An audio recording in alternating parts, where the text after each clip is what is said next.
শুরুতে জানিয়েছিলাম চলতি মৌসুমের অতি তীব্র তাপপ্রবাহে সারা দেশে দুর্বিষহ সময় পার করছে সাধারণ মানুষ।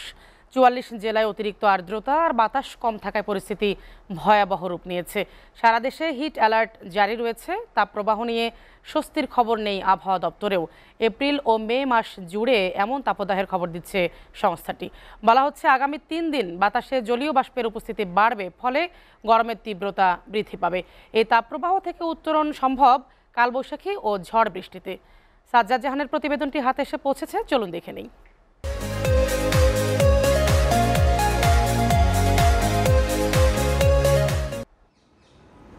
প্রচণ্ড গরমে বিপর্যস্ত সারা দেশের জনজীবন। টানা তাপদাহে সারা দেশে হিট অ্যালার্ট জারি করেছে আবহাওয়া অফিস। গরমের তীব্রতায় অসুস্থ হয়ে পড়ছেন অনেকেই। এমন পরিস্থিতিতে প্রয়োজন ছাড়া বাইরে না যাওয়ার পরামর্শ দিচ্ছেন বিশেষজ্ঞরা, কিন্তু নিরুপায় খেটে খাওয়া মানুষ। রোদ্রের কারণে একটা ট্রিপ ঘুরে আসার পরে মনে হয় না যে পরে আরেকটা ট্রিপ নিয়ে যাই। অনেক কষ্ট, এই গাড়িতে বাতাস ঢোকে না, ড্রাইভারের বাতাস লাগে না, অনেক গরম। কাজে যাওয়াটা তো খুবই কষ্টকর হয়ে যাচ্ছে, কারণ এখন এত বেশি গরমে বাসায় ঠিক মতো থাকা যাচ্ছে না। ইট পাথরের নগরে বসবাস করা রাজধানীবাসীর অবস্থা করুণ।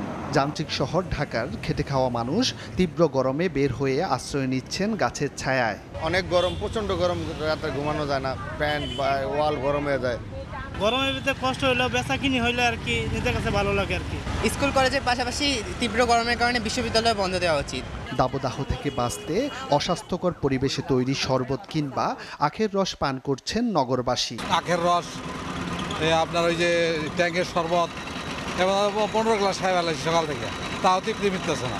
জেনে শুনো নিরুপায় হয়ে বাঁচার জন্য আমরা বিষ খাচ্ছি, কি করব, কিছু করার নেই। এদিকে আবহাওয়া অধিদপ্তরের কাছে সুখবর দেওয়ার মতো কোনো পূর্বাভাস নেই। চলমান তাপপ্রবাহ এপ্রিল মাস ছাড়িয়ে মে মাস পর্যন্ত গড়াতে পারে।